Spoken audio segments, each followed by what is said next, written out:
महाराज दशरथ की जय हो। खुश रहो सुमन जी। महाराज की दुआई हो। सुमन जी, नगर में शायद कुछ आवाजें आ रही है, एक बार देखो तो। ठीक है महाराज, जैसी आपकी आज्ञा।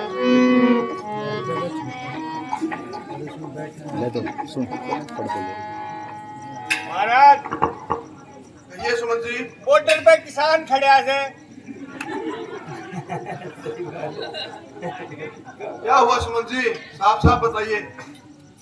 ओ महाराज कर ले ध्यान खड़े से बॉर्डर पे किसान। ए सुमन जी,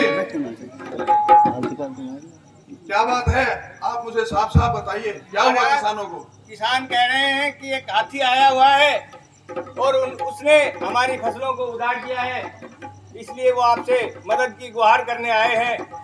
क्या हमारे नगरवासियों को किसी जंगली जानवर ने सताया है? हे सुमन जी, आप नगरवासियों को कहिए कि हम उनकी पूरी मदद करेंगे और उनकी फसलों का नुकसान ना हो, उसके लिए हम भरसक प्रयास करेंगे। ओए महाराज दशरथ की, एक तो ये भी महाराज है और एक आज का महाराज है, इसके खड़े हो गए ना डाउन और ये जाएगो देखी मदद के लिए। वहाँ भारी हो सकता है, क्यों ना मैं चलकर देखूं।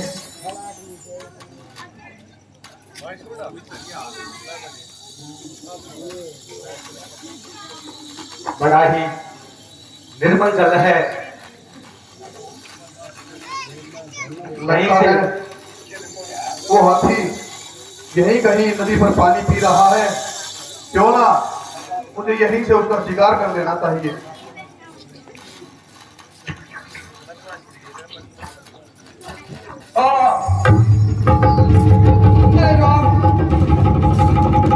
ये क्या, ये तो किसी मानव की आवाज है। हे भैया, हे भैया, कौन हो आप? हे राजन, ये तुमने क्या अनर्थ कर दिया राजन? हे भैया, आप कौन हो? आप अपना परिचय दें मुझे। मैं मेरे अंधे माता पिता की आंखों का एकमात्र सहारा है राजन, तुमने उनका यह सहारा भी छीन लिया।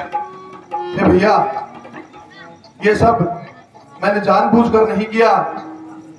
मैं एक पागल हाथी के शिकार के लिए यहाँ पर आया था और यहाँ नदी में मैंने सोचा कि वो जो यहाँ पानी पी रहा होगा और मैंने अपना वाण छोड़ दिया, जो कि आपको लगा। ऐसी क्या खता हो गई थी राजन, जो तूने इतना बड़ा अनर्थ कर दिया? मेरे अंधे माता पिता पानी की त्रास से बैठे हुए हैं, मैं तो उनके लिए यहाँ पानी लेने आया था। हे भैया, ये जो कुछ हुआ वो मैंने जानबूझकर नहीं किया। ठीक है राजन, होने को कौन टाल सकता है, लेकिन मेरी अंतिम इच्छा यह है कि मेरे माता पिता को कोई पानी पिला दे। अगर आप वहां जाकर उन्हें पानी पिला दे तो आपकी बहुत ही कृपा होगी मुझ पर।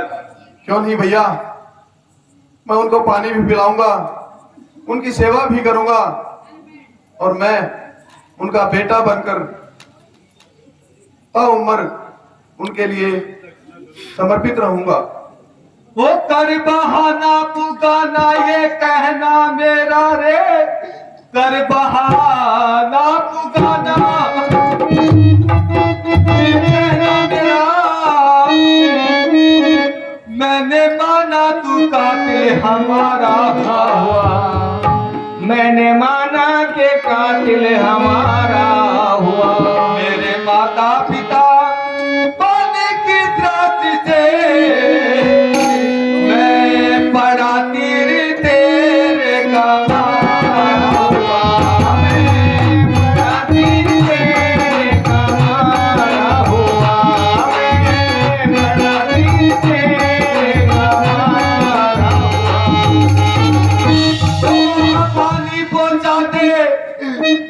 दे अभी ले वहाँ पानी पहुँचा दे, पिला दे आने रे, दिल बना दे कोई ना सहारा हुआ। अंतिम अवसर पर कर दे ये कहना मेरा, गुरु छोटे लाने से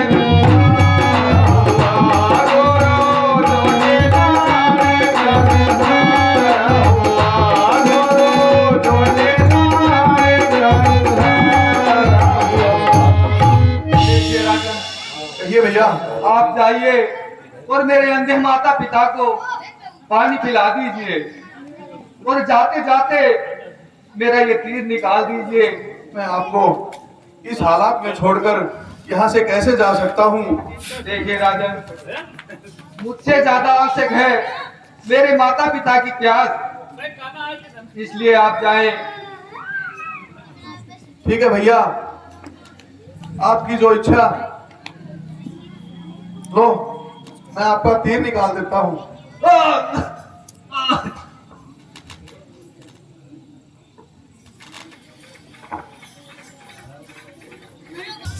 न जाने कहाँ खो गया।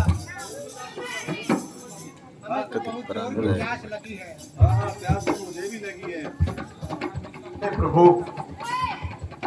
आज मेरे हाथों कैसी अनहोनी हो गई। एक अंधे माता पिता का इकलौता सहारा, जो कि मेरे ही हाथों से स्वर्ग सिधार गया। अब मैं उन बूढ़े माँ बाप को क्या जवाब दूंगा और उनको कैसे मैं जल पिलाऊंगा, कैसे मैं उनके सामने जाऊंगा? हे प्रभु, मेरी रक्षा करना। हे प्रभु, उन अंधे माता पिता को के सामने जब मैं जाऊं तो उन्हें ऐसा ही लगे कि हमारा बेटा श्रवण कुमार ही आया है। हे प्रभु, मेरी रक्षा करना।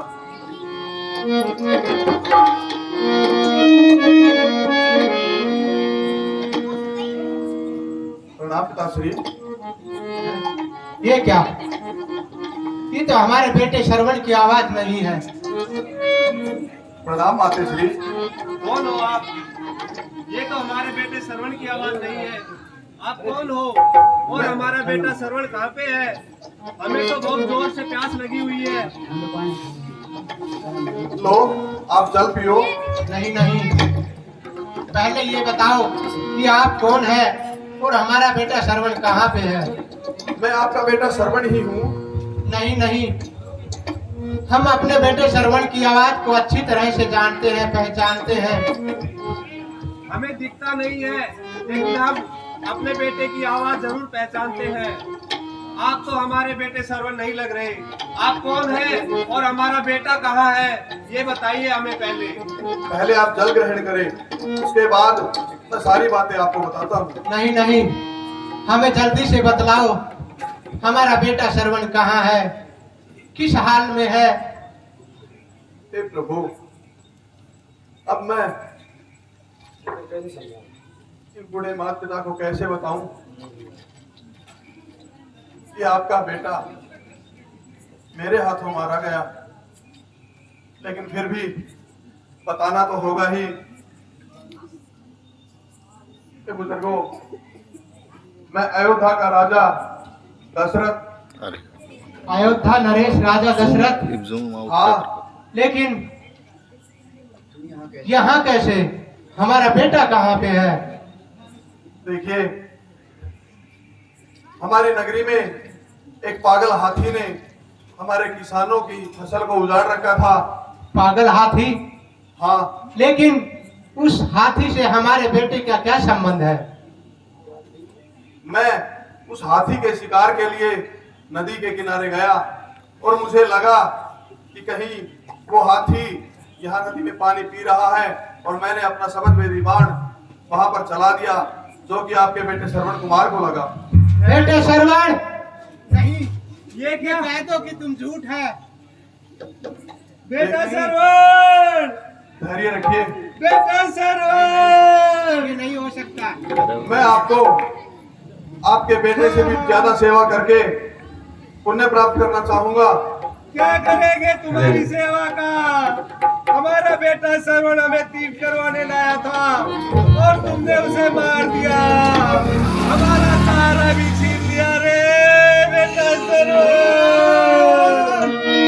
मेरे बेटा श्रवण। धैर्य रखिए, मैं आपको सभी तीर्थों की यात्रा करवाऊंगा। नहीं राजन, आज जिस तरह हम अपने बेटे श्रवण के वियोग में तड़प रहे हैं, उसी तरह तुम्हारे भी बुढ़ापे में 4 संतान होगी और मरते वक्त तुम्हारे पास एक भी संतान नहीं होगी।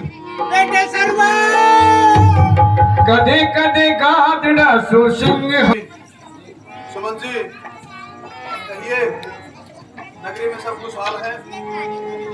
महाराज, नगरी में तो सभी प्रसन्न हैं। जब आप जैसे न्यायप्रिय शासक नगरी में होंगे तो वो तो प्रसन्न ही है, लेकिन आप कुछ उदास दिखाई दे रहे हैं। इस उदासी का क्या कारण है? सुमन जी, आपको तो पता है कि अब हमें चौथापन आ गया, परंतु इतने बड़े साम्राज्य को संभालने के लिए हमारे घर में एक संतान नहीं है जो कि हमारे राजपाट को संभाल सके। इसी विषय को लेकर मैं चिंतित रहने लगा हूँ। महाराज, आपकी चिंता तो वाजिब है। क्यों न हम इस विषय में कुलगुरु वशिष्ठ जी से मशविरा करें? हाँ, ये आपने बिल्कुल सही कहा। बंद ज्ञान करने से बुला ले होगा। आप जाइए और गुरु जी को आदर सम्मान से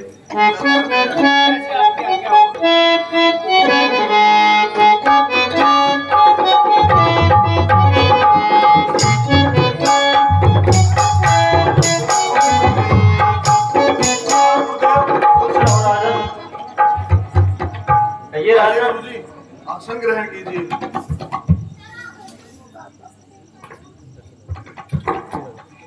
गुरुजी, कहिए राजा।